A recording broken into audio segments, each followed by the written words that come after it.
sometimes are incubators for revolutionaries. And that was very much the truth. That was distinctive about Attica. Revolutionaries like George Jackson, who actually was assassinated about 2.5 weeks before the Attica Rebellion in San Quentin.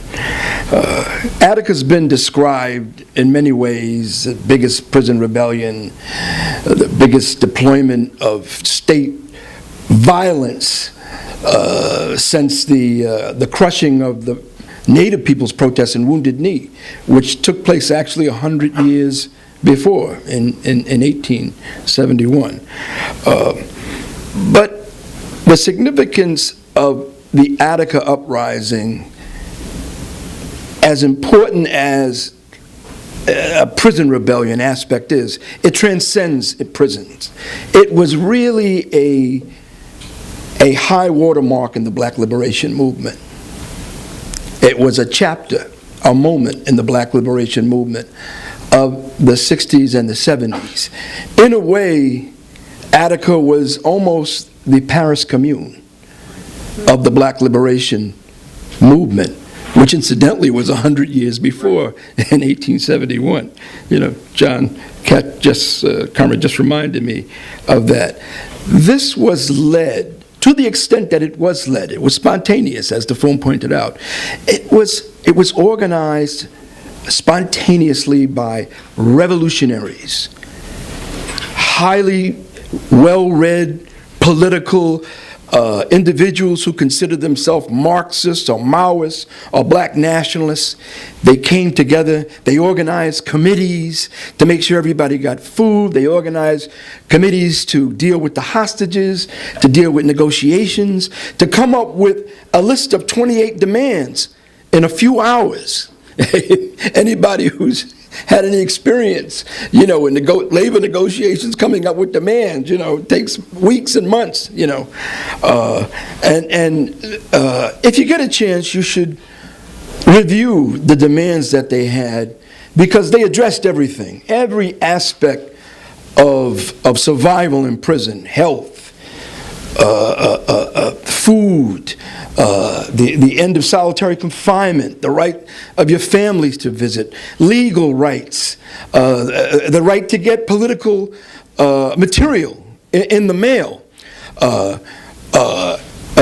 I thought what was particularly noteworthy, especially because of yesterday, and I'll say a little bit about that, and hopefully comrades will say a little bit more who know more about it, and that was the national prison strike, held purposely on the 45th anniversary of the Attica Uprising. Almost a third of their demands addressed prisoner labor rights. Here's just some of it. For example, we demand an end to prison labor exploitation. Prisoners at Attica and other New York prisoners cannot be compelled to work at these prisons that were built for the purpose of housing prisoners, and there is no mention as to the prisoners being forced to work prison jobs. Prisoners believe their labor power is being exploited in order for the state to increase its economic power and to continue to expand its correctional industry, what we call the, prison industrial complex. Yet they do not develop work skills acceptable for employment in outside society and do not pay prisoners more than 40 cents a day. Most prisoners don't even make 50 cents a day. Prisoners who refuse to work for this outrageous scale are punished and segregated. This is a class issue. We demand, another demand, we demand that industries be allowed in the institutions and employ inmates to work 8-hour days that fit into the category of workers making regular wages. We demand that inmates be granted the right to join or form unions. We demand that inmates be granted the right to support their own families. At present, thousands of welfare recipients have to divide their checks to support their imprisoned relatives who, without outside support, can't even buy toilet paper, articles of food. With real wages, we can support our families even while in prison. We demand that all institutions using inmate labor be made to conform with state and federal minimum wage laws. We demand the updating of industry working conditions to the standards provided by New York State. We demand the establishment of inmate workers' insurance plans to provide compensation for work-related accidents. We demand the establishment of unionized vocational training comparable to that of the federal prison system, I guess they had one, which provides for union instructions, union pay scales, and union membership. So it was, this was a very class-conscious rebellion of workers who happened to be incarcerated. Something that should be touched on is the party's role. The party had a tremendous reputation amongst prisoners and amongst all the activists who were concerned with the plight of prisoners. Not only did YOF do things in its own name, but a few years earlier, we formed the Prisoner Solidarity Committee, and that was known in every prison. And we did all kinds of work. Solidarity with political prisoners, solidarity with prisoners, legal help when we could do it. Sometimes we even helped arrange buses to take families up state to meet their relatives that were incarcerated. But equally important was our political program, which was to tear down the prisons. What was our saying? Prisons are concentration camps for the poor. And so it was an effort to carve out a revolutionary view and demands relating to prisons, as distinct from the prison reform reformists. Our reputation in the prison struggle was such that when the negotiating committee in Attica started to negotiate with government officials, they asked that one of our leading comrades in the party come up and be one of the observers, Comrade Tom Soto. That was a symptom of the regard that they held the party in. Now, of course, ultimately came the repression. The ruling class had decided, and some of the reasons they did were alluded to in the film. It was sort of like the counter-revolution after some gains made as the result of a lot of struggle for the last 15 years. They had to crush this rebellion, and it was up to Rockefeller, the oil billionaire who was then the governor, to give the orders to crush it, And Rockefeller had a reputation which none of us ever understood how he got this reputation as a quote-unquote Eastern liberal in the Republican Party. He was a ruling class monster who for a long time, and including in 1971, had presidential aspirations. And so he knew what he had to do.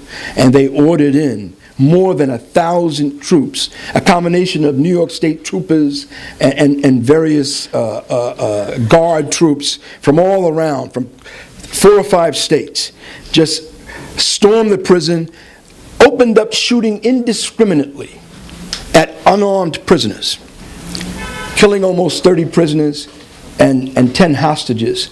I think the film alluded to the fact that after this murder, after this massacre, the bourgeois media for days said that it was the prisoners who killed the hostages, cut their throats, emasculated them. I don't know how long it took for the truth to come out. All of the prisoners died of bullet wounds. All of the hostages, everybody who died of bullet wounds. Once the prison was retaken, everybody was subjected to horrendous torture. As the film pointed out, they were forced to strip, crawl through mud, beaten. Many of the prisoners were shot, had broken bones. None of this was attended to, and they just sort of shut it down so they could do anything they wanted, as ruling classes are known to do when they crush rebellions, just to, make the point that you got a price to pay if you rebel. Now, although the crushing of the rebellion is that which is most remembered, and a lot could be said about that, the lawsuits that came out of it, which some of them may still be unsettled, but at least for the next 25 years, they were being sorted out. But it did open up the prison solidarity movement, so to speak. It did open up the question of prisoners' rights. And from then on, the plight of prisoners who are isolated, who are in these circumstances where they're cut off, which means they can do anything they want to them, which is precisely what the capitalist state wants. That issue became a big issue in the movement, a much bigger issue in the movement. And the issue of prisoners as workers has become a big issue. And this brings us to the strike that was held yesterday. I Googled the strike. I looked in the bourgeois newspapers, and I haven't seen a report on it yet. I looked on the social media that I get. Maybe comrades get more. I know we participated in an important solidarity demonstration outside of prison in Brooklyn. I've heard from comrades in a number of cities, from California to Milwaukee, who participated in solidarity demonstrations with this prison strike, which they say took place on some level in 24 states and lots of prisons. Hopefully we'll get more information on that. Truly an incredible thing, As the film said, at the time of Attica, the prison population was under 500,000. I think the brother who was in Attica said it was 300,000, something like that. Now it's 6-7 times that, 2.5 million. And this is the prison industrial complex. And more than 1 million of those prisoners do work day in, day out. Their work is bidded out to private corporations to do construction, to pave roads, to clear lands. Big companies contract prison work, including McDonald's, AT&T, Victoria's Secret, Walmart's, and you can go on and on and on. And they make billions and billions of dollars. So this is very much, these prisoners are a detachment of the working class that face super slave-like exploitation, working for a few pennies or at most a few dollars a day, even in 2016. I believe that unionization and minimum wage were among the many demands of the strike. But also things like abolishing prisons and so forth were in there, It is noteworthy, comrades, that foremost amongst those forces that are helping the prisoners are the anarchists, members of the IWW, International Workers of the World. I have no idea how big they are, but apparently they're still around, and you still see them. And in some instances, they are helping low-wage workers and some of the low-wage industries, And of course, we have many, many differences as revolutionary Marxists with the anarchists on, a variety of, life and death, extremely important issues. But we should give credit where credit is due. And I read some of their writings on them, what motivates them to do prison work. And some trade unionists should read it, because what they make clear, these are the anarchists, they make clear that even while supporting the right of prisoners to have workers' rights. That is not their ultimate objective. Their ultimate objective is to abolish prisons and abolish slave labor, prison labor, And it's a good thing to remind trade unionists, especially labor leaders, that of course we've got to organize workers to fight for an improvement in their conditions of exploitation. But that is not our ultimate objective. Our ultimate objective is to end the exploitation of human labor. It's to end wage slavery, which is what the working class is subject to. See? It's only by highlighting that objective, that revolutionary objective, that you can understand the revolutionary changes and tactics and strategies that the labor movement must adopt because of what's happening in the working class. I tried to find out the extent of organized labor support for the prison strike yesterday, or for prison organizing. And prison organizing has been going on for a long time. And the strike suggests, I believe, that there's more organizing of prisoners going on now. Prisoners organizing themselves with some assistance, little assistance, I imagine, but very necessary assistance. There's more prison organizing going on now than ever before.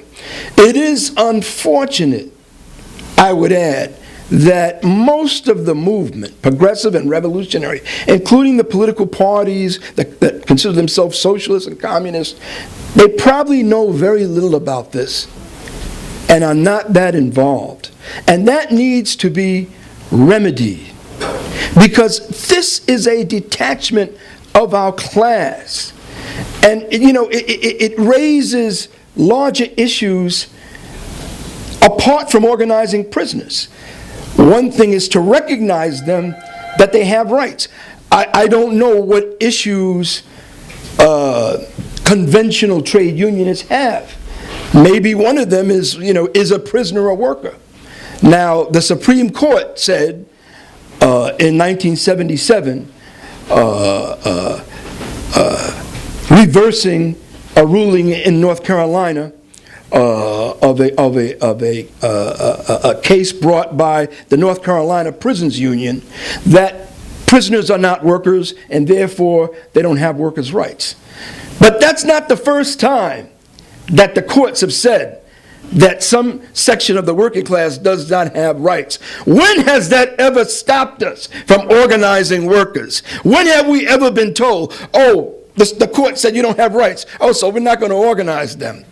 We realize that fighting for your legal rights is part of organizing. Just like our comrades in the South who work in these so-called right-to-work states. They face a similar situation. Or the situation of undocumented workers who don't have the right to organize in the eyes of the law, I think, and in the eyes of many. This is bourgeois bullshit.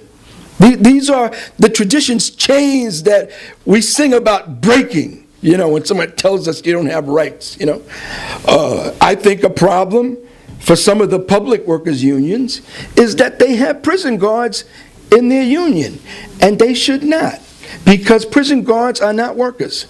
Prison guards are cops.